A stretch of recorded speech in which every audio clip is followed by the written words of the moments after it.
Hi, everybody. It's episode 621 of PodQuest. Hey. It is Wednesday, July 8th, 2026. I am Chris. With me is Druten. Hello. And Walnut. Yeah, I'm here. And my internet appears to be functional this week. Hey. Good. There wasn't when I went back to edit, there was no delay, obviously, in the actual recorded stuff. But when I said the episode number and you guys both went, hey, there was a 4 or 5 second of silence for me, before your audio came over. It was very weird, and that's why I'm just okay, no, something is fucked. And my speed test was also tank. I was getting 20 down for it's still not great, but I think I'm on wireless, so it's never awesome, but it's over 100, which much better. Yeah, that's better. That's better. Yeah, it should be 600. So yeah, speed tests aren't always the best way to see things, because based on time of day, it just might be different. It might be weird. It's dumb. Yeah, and I don't have, so I can't hardwire my computer, and the modem is technically downstairs, so that's where the main access point is, and then the other one is in the kitchen for the bird feeder that's in the backyard that Erica has. So I'm not far from any of the access points, but I'm not as close as I was before we moved. Yeah. But it is what it is. How's everybody doing? I mean, it's not a bajillion degrees, so no, it's not. I'm actually able to have the windows open and it'd be pretty comfortable, which is nice. Our air is on because that is also comfortable and nice. I'm telling you, today it's not bad. 83 is not bad. It's very comfortable. I don't like it, but once it hits 80, the air generally goes on. No, I get that. Trust me, I get that. But I can't get a cross breeze upstairs either. So that doesn't help. If we could do good cross breezes throughout the whole house, it'd be a lot different. But as soon as you're upstairs to make dinner, it's oh, now not only is it hot outside, but it's hot inside from the kitchen stuff. Yeah, whenever you talk about your house, having had been in your house, it's funny when you say when you get upstairs to the kitchen, because yes, technically it's upstairs, but also technically that's your main floor. So to think of that as upstairs is just always silly to me. Yeah, and also when you've been over, we're generally on that floor, which is But we don't hang out in your downstairs. Yeah, but that is where we generally hang out to watch TV and everything. So yeah, legitimately, the however many times I've been to your new house, the last time I was there was the first time I went and used the bathroom, and it was there. You mean? Yeah, no, in general, I haven't used your bathroom until then. Oh, and going down there and going into the bathroom, I was you can feel it is 15 degrees cooler. Not really, but no, but it is a noticeable drop, and it's it's not it's that it's not it's a basement. It's not you're walking down a full flight of stairs. It's 6 feet deeper than where we're at. Yeah, right. But yeah, it's just enough of the room is below ground level that it is just cooler down there. Yeah. Plus cool air falls and all that fun stuff. But yeah, I did find out. So I have to go to Denver this weekend for work. When I get there, and literally the 2 days I'm there Sunday and Monday. The temperature is supposed to be 98 to 100. Damn, nice. I'm well, fuck. Sounds like it's gonna be a good day, man. It sounds like it's gonna be miserable outside. Luckily, I'll be inside, but I'm literally flying in Sunday morning, taking the train from the airport to close-ish to where the client's office is, and then depending on how hot it is, either walking over to their office or grabbing an Uber. But not looking forward to being outside in 100 degrees. No, it's no, yeah. This weekend it was terrible for sure. It was so bad that Friday night and Saturday night I slept in my living room. Because it was, even with the air conditioner on, it was just that hot upstairs. I believe that hot and uncomfortable. That I was I tried sleeping up there, and it wasn't even it was Thursday into Friday as well. Friday morning I was up by 5, and I was just so uncomfortable that I came downstairs and slept for a bit on the couch.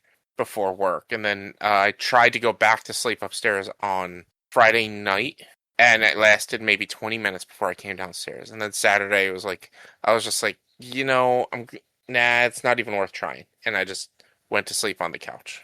Do you still have the window air that was in like your sister's room when they were there? Yeah, with them. I do. I still have that, and I could transfer it into my room, but I don't really have like a good available plug near that window. I'd have to run an extension cord That's all the way over, and it's also just like it's not that big of a deal. I was just gonna say, like when it's that hot, like that sort of thing, like it cools the room like really nicely. Yeah, like I do need to get that moved over. I'm gonna maybe talk to my dad this weekend and see if he can, or for this weekend, see if he can come over and help me with some stuff I have to do around the house. Because that window itself that their window unit is in, one of the window panes is broken, so I need to replace that. So I want him to come over and help me replace it. And I want to get a new screen door for my back door because there's no latch and it doesn't close or anything. So I just want to get a whole new screen door because that would also help with a nice cross breeze. Even though there's no direct breeze from front to back, it still would have. It's always nice and cool back there, even like when it's hot out. You have all the trees and stuff, so it's nice and shaded back there. Yeah, but yeah, like what we normally do with the window air is like we turn like our AC, like we have like the schedules for it, so like it gets turned up to like 80 at night, because we know it won't generally kick on at all. And then we just have the window air on in the bedroom, and then we turn that off in the morning, and the air kicks down in the house a little lower to kind of like cool the place off in the morning, and then kind of like goes back up like for the rest of the day. It was this past weekend, my AC, I adjusted my temperatures for my AC like 4 or 5 times.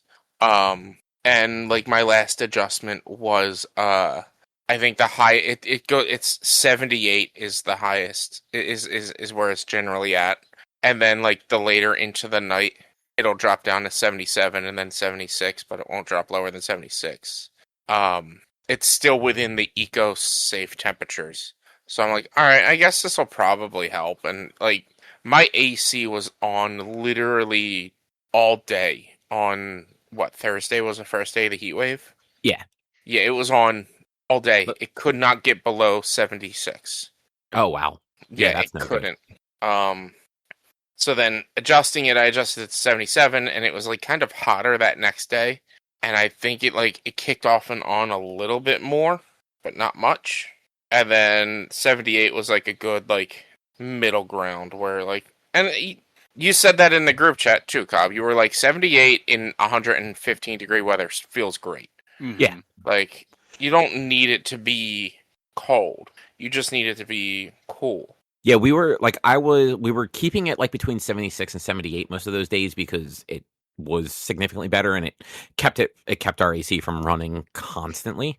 But like every so often I would drop it down to like 73, 74 just to kind of like make it run for a little while. Cuz like it wasn't running all the time, and like it was actually just getting like stuffy in the house because it was so hot out. Yeah. But enough of that. What's on the agenda? On the agenda is nothing. You're not wrong. We watched Titan AE, and then I wrapped on my Hollow Knight anniversary event. So it's really all we've got. Unless somebody can come up with something else. Nah, GDQ is happening right now. I can talk about that next week. Yeah. What did you guys think of Titan AE, though? Like I said in our group chat, that is the exact reason why actors should not do voice acting. I don't think it was the actor's fault. I think that was just not a very good movie. Matt fucking sucked in that movie. He could not voice act. It was so dry and dull the entire time from him. Like, I don't care how bad the writing is or isn't. Like, the writing can be bad, but you can still act it and make what you're acting out decent enough. Sometimes, not always. But like one of the lines really early on was just like, whoa, and it was just he was just so dull. It was like the little kid that was also bad. Whoever voiced the kid, him as a kid, did a better job than Matt Damon did I don't know if they had a kid, but the kid was a better version of Cole than he was. It was probably a 60-year-old lady. Also talking about casting, what a bold move it was to cast Drew Barrymore as an Asian woman. 2000, man. I thought the same thing though when I realized that. Like of all the people to cast as an Asian woman, you cast Drew Barrymore. Her and Matt Damon were popular in the year 2000. It was a kid named Alex DeLinz. Oh, he's been in other voiced stuff. Kid Kale. He was born in 1989, so he was 10 years old. About maybe 9 years old. He was the kid from Home Alone 3. He did a better job than Matt Damon did. Voice acting this movie. But also Drew Barrymore's acting, it just wasn't good. I don't like Drew Barrymore in anything. I don't think she's a good actress. Yeah.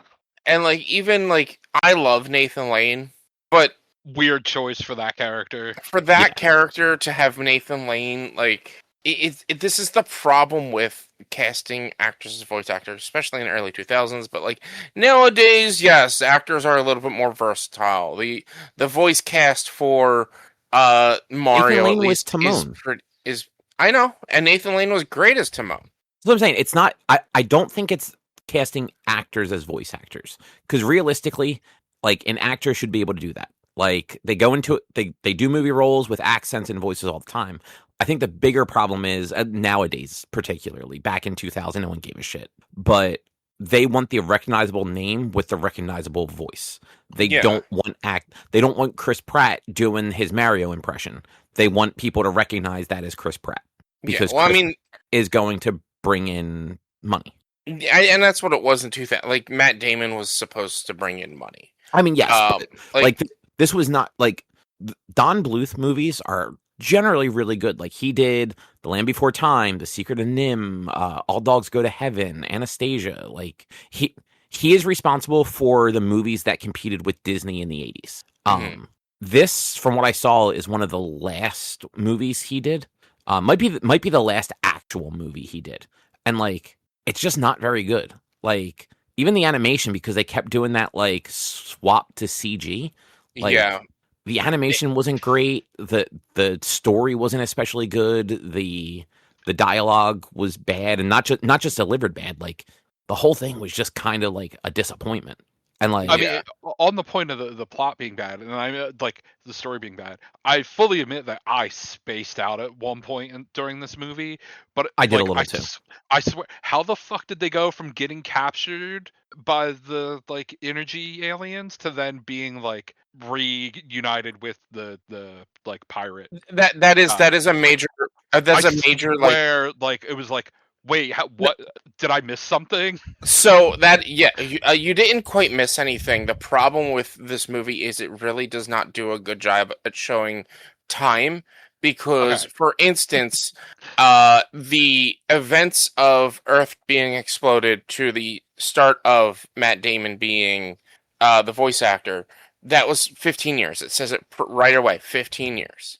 And then once Planet Bob was created, at the very end of the movie, was 16 years after Earth. So this movie took place over the course of roughly a year. But they do that whole building montage for repairing the ship. There's no way they did that within an hour so that they could meet up with the villain who's going to the ship already. It did do a piss poor job of showing time. But for your point of missing it, it legitimately she gets ejected off of the alien ship within a pod. Yeah. And the next scene after that was Bill Pullman's character, was the captain, being at a space station, having had somehow tracked her. Okay. Without them explaining it. Okay, good. I'm glad I'm not just crazy, because that happened, and I literally stopped the movie and was like, okay, I know I just kind of spaced out a minute, but how the fuck did this happen? I rewound and watched it again. I'm like, they don't explain anything about what just happened. All it says is Captain says her tracker shows her here or some shit like that. Yeah. And I think how the fuck? What? and I think Nathan Lane is like, yeah, the slavers have her or something like that. Like it lit quick. Yeah, like they real quick explained like what the thing they kind of went to was, but it was like how the what? How did you no what no? It does a real bad job at showing time and like displaying like the length of time that this stuff takes to do things. And then yeah, like Kale getting out of his confines without anyone knowing and stealing a ship and just like Yeah. it was very rushed. A lot of it was rushed. I feel like this could have been a much better story if they had taken their time on things. This movie, I feel like definitely could have deserved to have some more time added to it. I think an hour and a half to keep the kids interested was probably a detriment to the movie. Yeah, and again, like I just like nothing about it was interesting, and I think that like that's the thing. Like Agreed. they just it was kind of flashy at times and short. Like Yeah. I think that was kind of like the selling points. Like it was flashy and short. Whereas Yeah, like go look at the movies like they did in like the 80s, and like they're not these like over the top bombastic movies. Like they're more like character focused, really. Like Land Before Time, Anastasia was a 90s movie, but same deal. Like they have like the whimsy to them, but they're also, you know, like they're a little more dramatic. Like Land Before Time is literally about orphan dinosaurs trying to like find a home, and Anastasia is about the fucking czar lost daughter in Russia. Yeah. Yeah, it like this movie definitely like was missing its heart for sure. And Cobb, you mentioned it, like the visuals with like the cuts between both like not hand drawn, but whatever they were doing at that point, It's and like then cell animation probably. Yeah, and then the CG like Beast Wars style Maya. Oh, what is that program? Was it called Maya? Maya is what you're thinking of. I don't know if that's what they were using, but yeah. But like Maya-esque graphics, like it just it didn't help for sure. Like the it's definitely like, a bad product of its time. I saw like a little clip thing the other day of the 90s Iron Man cartoon where it was Iron Man like suiting up, and it goes from like decent like 90s animation style like your X-Men, Spider-Man like style animation to right as he's about to finish suiting up, like right as like the mask is going on, it like transitions into that like really shitty Beast Wars style 3D animation. And like it looked horrendous. Like Iron Man was all blocky and like the joints looked weird. Like it made zero sense they went with that. And I feel similar about this. Like if this was just all traditional animation, it would have at least looked better. Yeah. Oh god, I found that video and I'm like watching it right now, and I'm doing like the Iron Man. Yeah, I'm going through like the scene, watching the timeline. Yeah, oh my god, like it really full on transitions the entire show to very bad CGI. Why? Yeah. Why do you do this? Yeah, but like that movie, like the art of the characters and like the cartoony art looked good. But then, yeah, the CG stuff just like it was very bad. Like, yeah, it sucks. Like, I feel like this movie could have done well, but it just they tried too much in it, and so it didn't do that great. Yeah, and like this was actually like when you mentioned this and like I looked it up, I'm just like, oh, this was actually a movie that like I wish I had seen when I was younger, and now like having watched it, I'm like, actually, no, I don't. No, see, here's the thing. I watched the movie when I was younger, and guess what? I loved it. Of course, when you were younger, you probably would have loved it. Well, when this movie came out, I would have been 14. Exactly. Like I don't know that I would have loved this at 14. My brother enjoyed it. Is what I'm saying, though. Like he did. At least I think he did. I don't fully remember. Oh, were you was it 2000? Yeah. Were you really 14 at that? Yeah. Okay. Yeah. I mean, depends on exactly when in the year, but if it came out in March, then no. But if it came out after June, then yes. June 16, 2020. So I could have turned 14 during its theatrical run. Yeah. But like I remember watching it and I thought it was good. I enjoyed it. I could have swore the soundtrack was better. Don't know why. I think you know what I had the actual soundtrack and there were definitely songs on that soundtrack that weren't included in the movie. I think That's how the soundtracks work all the time. Yeah, Lit was one of the artists. That's why if you read like the little subtitle on all like CD release soundtracks for movies, it's music from and inspired by usually. Yeah, because there's almost always like the songs written for the movie by like actual bands, not like music composers or movie composers. Yeah. But yeah, it's. I also like. I hate the fact that the blind alien just you don't see him again. It's But just like, hey, oh no. Got him. But like, it's just he's like, no, just leave me. It's like you could have been like a cool grounding character to this. You could have been the character that led Kale to like understand everything, like and be greater. Yeah, it's just some bad choices. Very bad choices. Yeah, John Leguizamo though. John Leguizamo as Goon, great casting. Probably one of the only good castings. Yeah, him and Ron Perlman. Even John Leguizamo is even good in The Pest, a terrible movie that he is perfect in. I don't think I've seen it. No one should. It's a terrible movie. Just after the show, Google the intro. Like that's all you have to watch to know what that movie is. Okay. And like he's also incredibly good for like his like 6 minutes in John Wick. Was he in John Wick? I don't remember. He's Aurelio. He runs the chop shop that Theon Greyjoy brings John Wick's car to after killing his puppy. And then the dude literally punches him and then calls his dad and is like, your kid killed John Wick's dog and stole his car. Yeah, right. And then the Russian guy just goes, oh, and hangs up. Mm-hmm. Yeah. Excellent movie exposition, that whole section. I love John Wick. I still need to see the fourth one. Yeah, I don't think I ever saw the fourth one or Ballerina. Yeah, but Ballerina's like a spin-off. Even though John Wick is in it, it's more of a spin-off. It's not it happens between like 2 and 3 or 3 and 4. Yeah, something like that. I don't really know. Anything else about Titan AE though? No, I wish it was better. I do. Same. Like I wish it was too.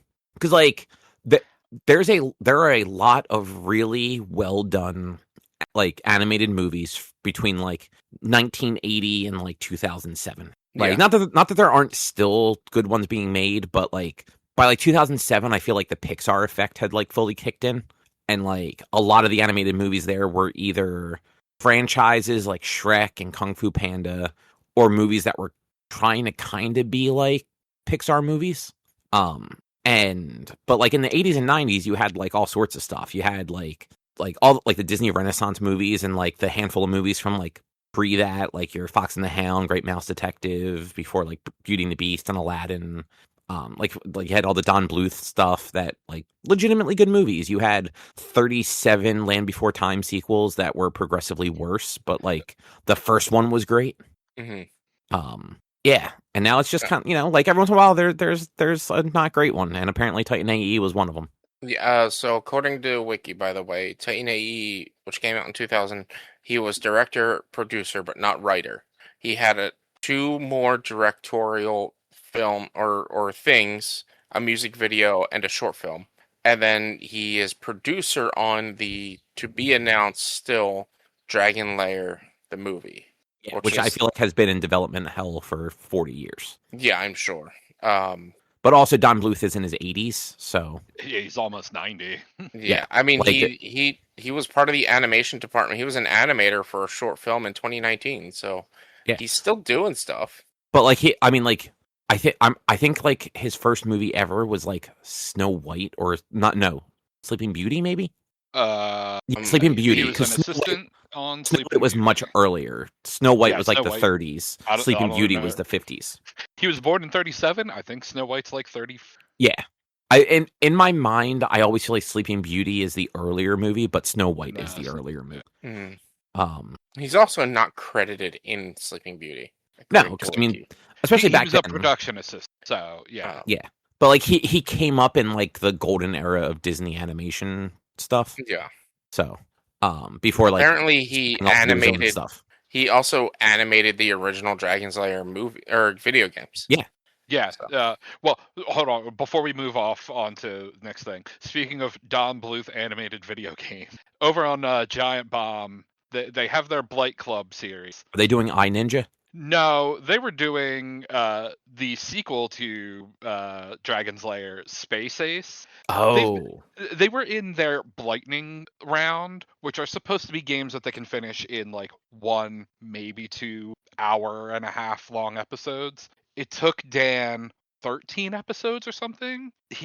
So like almost 25 hours to beat this game that like the beginning to end run is like an hour maybe tops, but it's so fucking like ridiculous, like pixel perfect bullshit at times that yeah, it took him months. Like he was playing since November, or November is when they started the Blightning round with Mitch's game that took for, but he was playing for like 4 months. I was gonna say like taken like that, 2 weeks. That I thought that wasn't the first time they had a Blightning round that went long. So I remember Mike having to do one. Well, yes, this was Mike's revenge for the game that they picked for his Blightning round at the start of this whole set of Blightning round games. It was the ripcord, he called it, because he knew it was bullshit, and the specific type of bullshit that Dan would hate, with basically just having to memorize like pixel perfect dumb shit. It's bad. It's the Super Nintendo version anyway. The like arcade version is very much like Dragon's Lair, where it's just like left or right or button at the right time. This is a real bad platformer. Was it a Laserdisc game too? Yes. Nice. But I mean, like I said, he was playing the Super Nintendo version, which is totally different than the arcade / Laserdisc version. That's fun. Yeah. I like Blight Club. It's a good time. It is a good time. Didn't Bacalar just have to do one? I think he's next. I was getting like notifications for like the poll and stuff like that. Like yeah, they had someone, I forget who it was. Someone else was in to do the jumper game from like Xbox 360. Okay.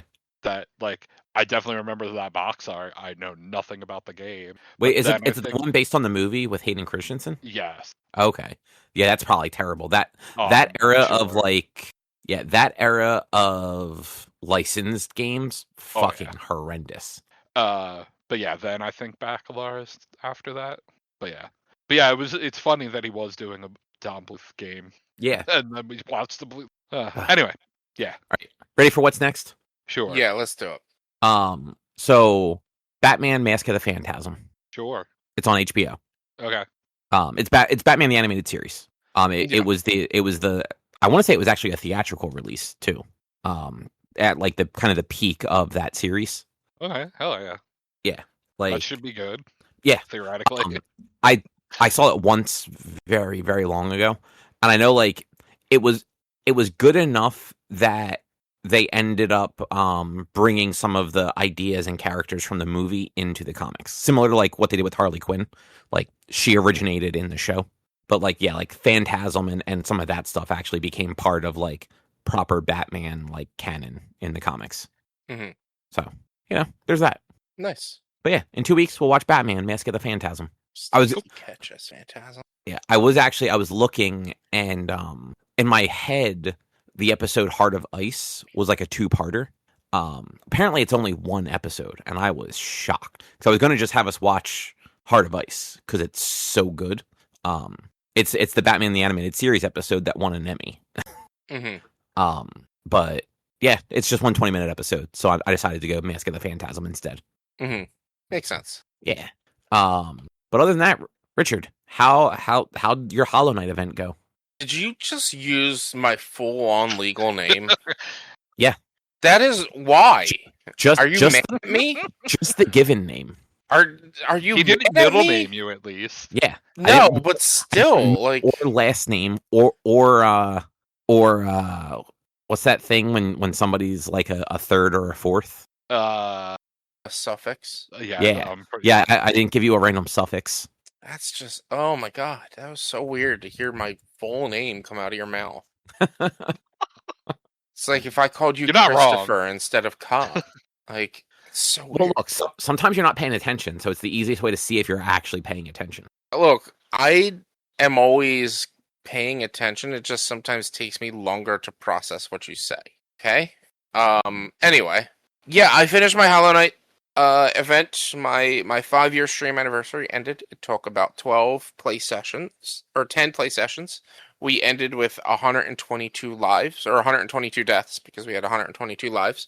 Well, I changed it from deaths to deaths/failures for reasons I'll explain as we get on into it. But for anyone who was unaware, unsure of what the event was, for donations and subs and things like that, it was a play on a subathon.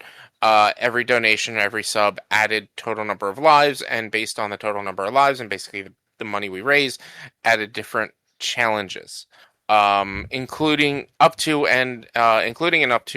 potentially having to play Silk Song, and doing like the permadeath modes and stuff like that. Silk Song would have been unlocked at 150. We didn't quite reach that, unfortunately. But I did end up doing 111 out of 112% of Hollow Knight. Nice. For anyone who does not know, the reason Hollow Knight is at 112% is because the percentage isn't the base game. Everything gave you a level of percentage, like 0.5% based on certain things you do, and then when they added the DLC, they just added a percentage point for each one of those as well. So, like, I had 2 Pantheons left, which are the boss rush modes, and each one is worth 0.5%. So I am at 111%, and I was unable to finish 2 of the Pantheons. But I did everything else. I completed more of that game in this run than I've ever completed in my life. Even including like defeating Radiance, which is something I never did. Radiance is the final boss of the game, of the base game, excluding the DLC, and then the DLC boss, the final boss, is Absolute Radiance, and basically what it is with the Pantheons, the boss rushes, there's 3 base boss rushes. Once you complete those, you unlock the Pantheon of the Night, which is the last couple of bosses you haven't fought, and a harder version of the Hollow Knight, or the Vessel, which is the Hollow Knight, which is the half final boss of the game. The way the game works is if you unlock certain points of the game and get certain things done, you can potentially you fight the Knight, the Hollow Knight, which is known as the Vessel. And at a certain point, if you've done everything right, it then gets attacked by Hornet, which then you can go into its dream state, and that's where you fight Radiance within its dream state. In the Pantheon, when you get through it, you fight the pure vessel because the vessel itself that you normally fight is infected by the infection that's going on, whereas the pure vessel is not infected because it's in a dream state, in a dream world, and so it's a harder version.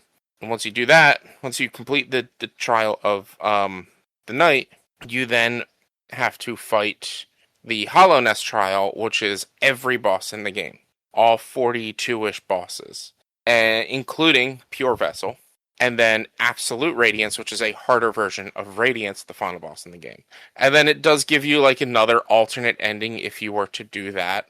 I don't believe that ending would be considered canon, but it kind of does feed into it potentially being canon. There's 2 endings that aren't canon based on potentially the story and endings you get in Silk Song. There's like 2 endings that aren't canon. Maybe I didn't know that. Maybe 3 endings that aren't canon, but the rest of them can be considered canon. So like Hollow Knight has like a bunch of different endings based on like if you defeat the vessel, the Hollow Knight, without going into its dream, that's one ending. If you defeat the vessel without going into its dream, but after Hornet attacks it, that's another ending. Obviously, the Hornet attacking it, that ending cannot be canon because Hornet gets caught up in the cocoon, and so Hornet is in the next game. So obviously that one's not canon. The first one could be, but you're not really into like the Void or anything like that, which the Void comes into play in Silk Song. So you need to do all the Void Heart stuff. So there is really like 2 endings that could be absolutely pure canon, and it's either the Void ending, which is the one I got by defeating Radiance after getting all the Void Heart stuff done, or potentially the God Home ending. But in order to unlock everything and be able to do the God Home stuff, you need to have already beaten the Night and Radiance. So it kind of makes sense that those ones won't be available. That one shouldn't consider as canon. But yeah, it was a really fun event. I was really happy with it. I feel like it was pretty successful, but I ended up one of the rules of the event was that if I die in like a dream state, it's not an actual death. Like if the game in the Iron Soul mode does not consider me dying at that point a death, I would not count that as a death. So there are a bunch of fights that happen in dream states that anytime I failed that, I wasn't counting as deaths. But then when I got into God Home, that's all in a dream state. None of those deaths are deaths. And so if I had stuck with that ruling, then I'd still be playing it to this day, and I'd be at like 70 deaths or some shit like that. So, Okay. yeah. So it was like, all right, in order to kind of play into the event and kind of maybe push people to donate some more and whatnot for the event, I need these death counters to start going up. Because I thought I was going to be worse at the game than I was. But I guess I kept a lot of the muscle memory and just memory of the game than I was expecting. So since I wasn't dying as much, I had to find ways to like push those numbers up. So it was like, all right, well, anytime I fail against these pantheons are going to be counted as a death because it's just otherwise I'm going to be stuck. And if I cannot complete this and get, I'm never going to be able to walk away from it basically, unless I get these deaths to go up. So I ended up changing the rules into that point and hoping that people would like donate more and stuff like that, which didn't end up doing it. Most of my donations and everything came from the first day, I believe. Yeah, kind of just came from like the first one or two streams. Yeah, because I know, like I only caught a little bit at the beginning and then kind of close to the end and of the first day. Yeah. And then saw like the second day you had definitely gotten more. Yeah, I think we were over 100 by the second day. And then it's just like, yeah, it just kind of just fell from there. But like I love the game. I absolutely love Hollow Knight. It is one of my favorite game series. That and Silk Song. Like I was hoping we would have unlocked 150. And what I would have done is if we did unlock the 150 point, I would have gotten to a certain point within God Home. And once I started losing so many lives, I would have been like, all right, I'm going to jump to Silk Song and play through Silk Song to reward you guys with that, since you've reached these numbers, and play through Silk Song. And then we'll come back to this other stuff, or the things that I'm having a harder time with, if we have the lives left. But yeah, overall, I think we mostly got about close to $100 in donations and subs. So one of the stretch goals, or one of the goals I had, was if we reached $100 in either in like a total of 30 subs, I think is what it was. Let me just find the sheet so I can remember it. Where's it at? Right here. It would have been a total of 25 subs, 10,000 bits, or $100 donated. I would have unlocked different games. So 25 subs would have been, I would have gotten the RE Resident Evil 4 remake. 10,000 bits, which is basically $100 in bits. I would get Space Marine 2 and play that. And $100 in donations, I would do a chat builds my Bloodborne build run. So I'm thinking, since we've at least raised $100, I'm gonna do like a poll and see what people would rather see me play. Either Resident Evil 4 remake, Space Marine 2, or a Bloodborne chat builds my build. Situation, because to be honest, I really enjoyed that chat builds my build for Demon Souls, that I want to try it with Bloodborne. I don't really know how well it's going to go because Bloodborne doesn't really have a lot of customization when it comes to builds. I don't think. Yeah, I don't remember Bloodborne that much different. well, I mean it's like, so the thing about Bloodborne, there is kind of sort of like there's weapons that get enhanced based on your magic abilities, but there's no real magic in that. So it's just like it's going to be like it's the same as most FromSoft games and games of that nature. Like I'm going to have to use whatever weapon would be decided for me to use. I'm going to have to use something until I find that weapon, and that weapon I might not get till the end of the game, which is very frustrating. So like that's why I'm like a little hesitant on even doing that, because there's no like weapon types.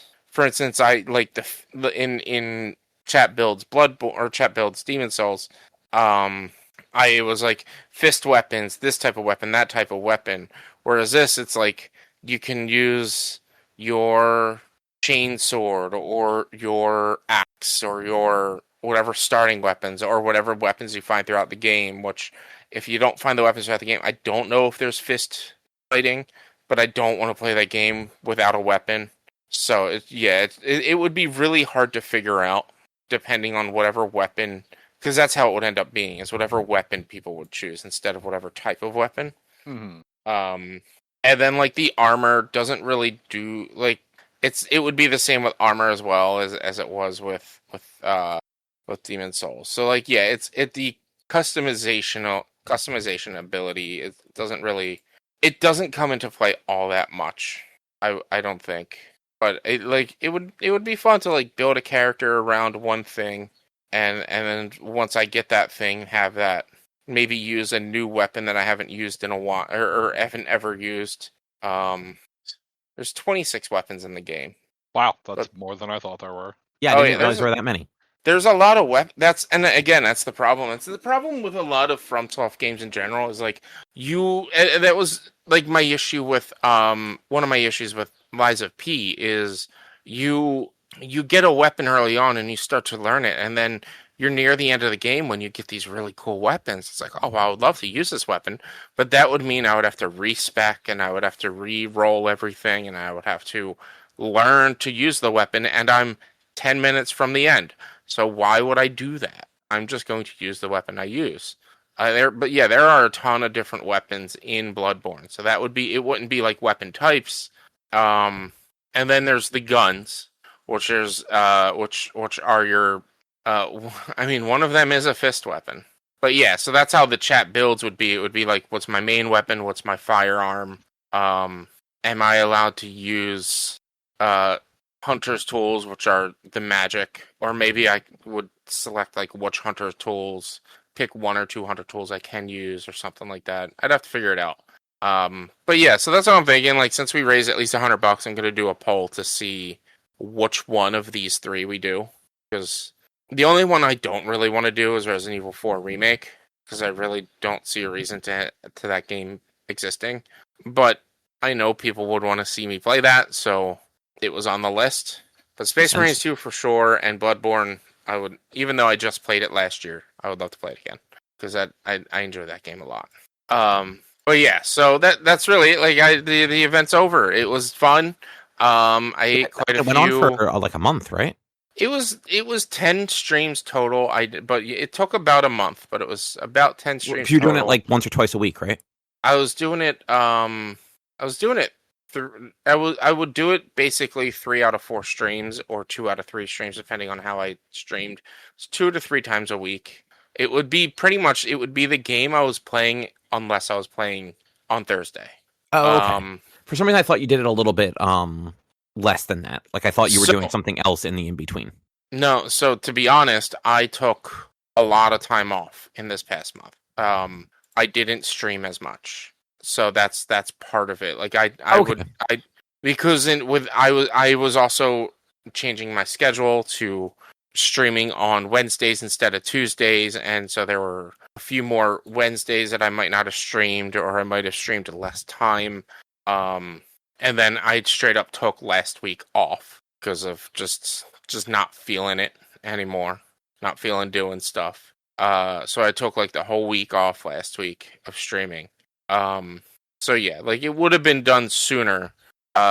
But I took a lot of time off. But yeah, most of my streams were it was yeah, I don't know. It was about 10 streams, and it was nice. I finished the Path of Pain, which was nice.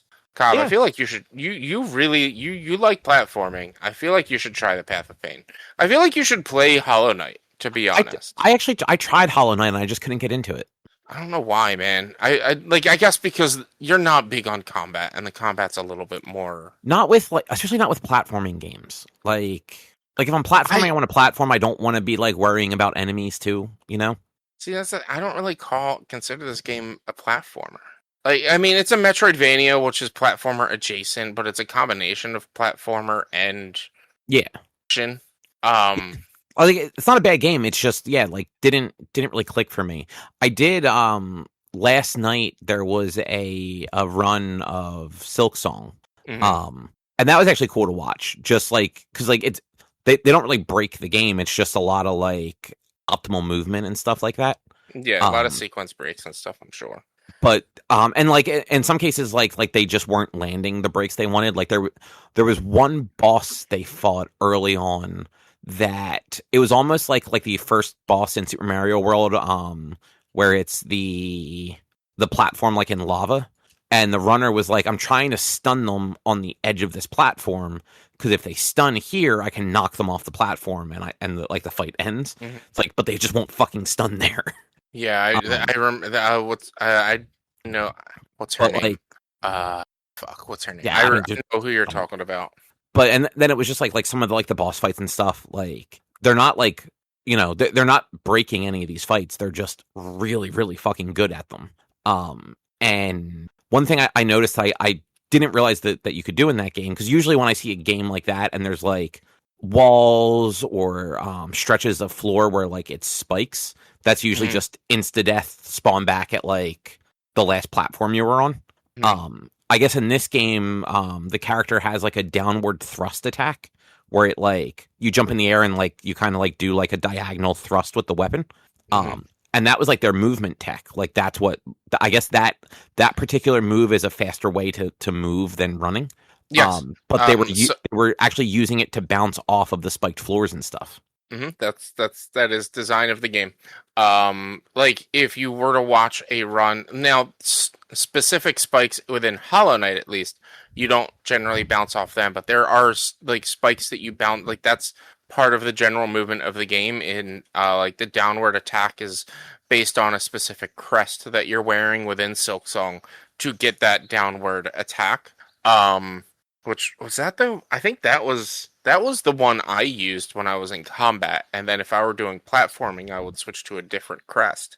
Because it makes you feel like a bee. You just go in, and you strike, and then, but it, like on specific placement in platforming, I was like, I can't remember this movement. I need to just do a normal swipe. Yeah, that makes sense. You move a little bit faster when you're doing that attack. And bouncing off of certain spikes in certain areas.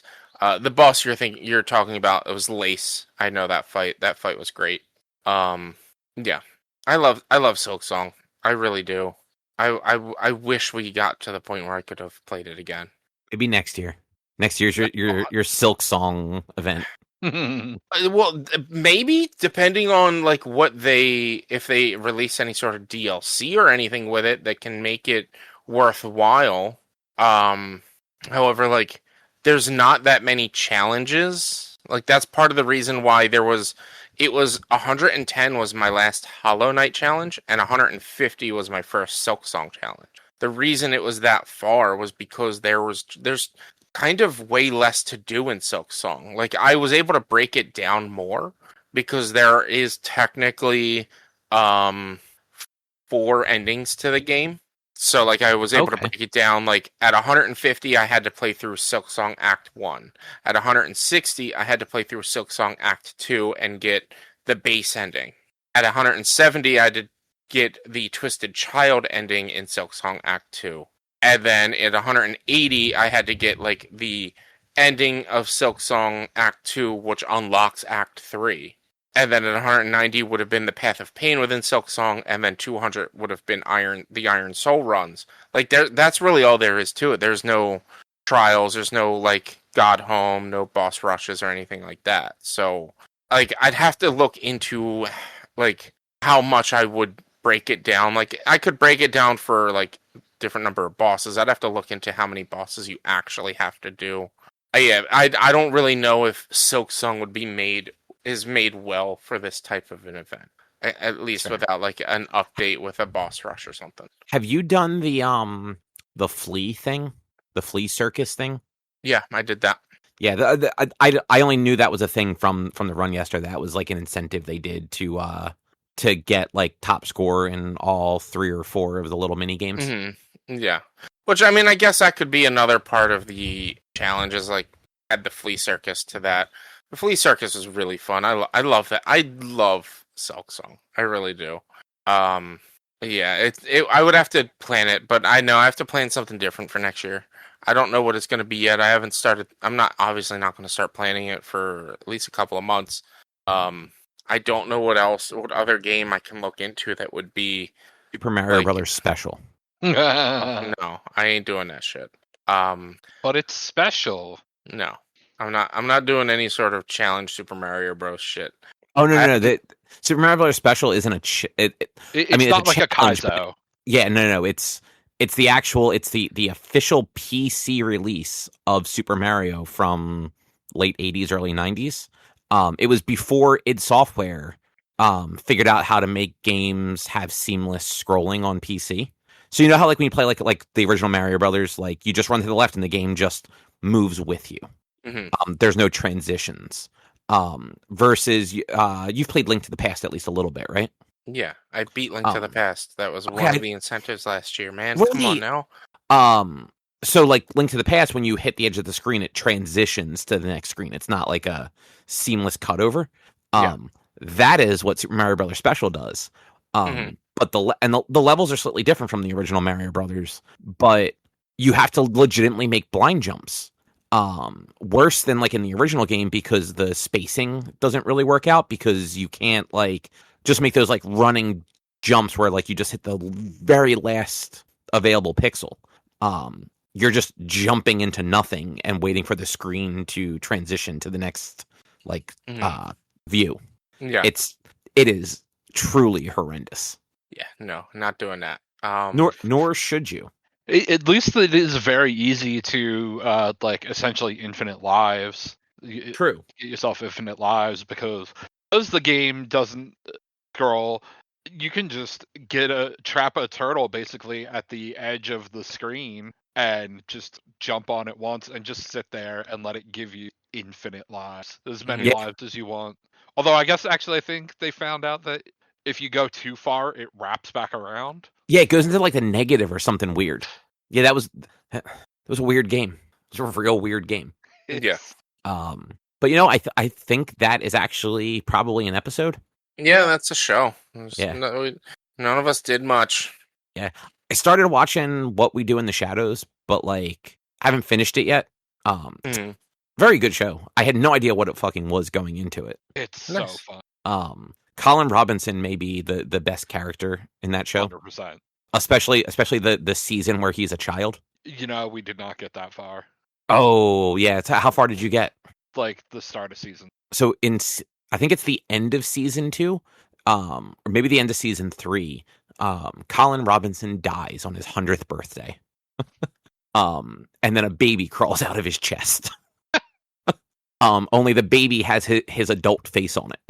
Yeah, I mean, and then there is the whole next season is Matt Berry's character, whose name I can't remember, Laszlo. Yeah. It's him raising the child, the Colin Robinson child, as he like hyper ages to be like a preteen, basically. But again, with the adult actor's face. Like they did like a green mask on like an actual child actor to like superimpose the adult actor's face on it. It is hauntingly weird. And Rich, so Colin Robinson is played by the guy from the last like 2 seasons of The Office that he worked in the warehouse and it was always like a little weird. And he would just like pop up for things. Like he was one of the people that like Daryl gave like gloves to after he gave gloves to the girl that he liked that worked in the warehouse. Yeah. Just so you can picture whose face it would be like on a child. But yeah, the show's actually been like legitimately pretty funny. And it just kept getting better. So it's always good. Yeah. What probably won't finish it this week because GDQ and then I'm flying away, but like might finish it like next week and then I'll talk about it afterwards. But for now, if you'd like to find more of our content, you can head over to www.one-quest.com. You can also find us or help us, not find us, help us by supporting us at patreon.com/onequest. If you can't support us here where dollars go, you can go to your favorite podcast platform, Apple Podcasts, YouTube, Spotify, rate us, review us, subscribe to us. Those things all help. You can find us on social media, facebook.com/OneQuestOnline or at @1_Quest on Instagram and Twitter. And our Blue Sky is one-quest.com. Our YouTube channel is youtube.com/OneQuestVideo, and you can always send us an email to social@one-quest.com. And Rich, we were just talking about this stuff, but what is your streaming looking like? Twitch.tv/Motorsports for video game streaming, Mondays, Wednesdays, Fridays, and Saturdays. Or, no, my God. Mondays, Wednesdays, Thursdays, and Sundays. My God. I cannot remember my own schedule. I'm probably starting Dragon Quest Builders 2 because that's been on the list. Somebody's been wanting me to play it for a while, and they redeemed it many ages ago, and I've never played it. So probably starting Dragon Quest Builders 2 this Sunday, and then Wednesdays are going to be just general chill days, so we'll probably end up playing games like either Forza or Date Everything, or just whatever I feel like playing that's just fun, silly, and wholesome, and just hanging out. So yeah, come and hang out with that. And yeah, if you're listening also, I may be going to the Wicked Gluten Free Festival out in Oaks, PA next week. If you see me, come hang out. I'm going to try to vlog it too. But yeah, that's just because I want to eat gluten-free food and have something to get out of the house with. Nice. All right. Well, with that, we'll be back next week. Something else to talk about. Thanks for listening. Bye. See ya. Bye.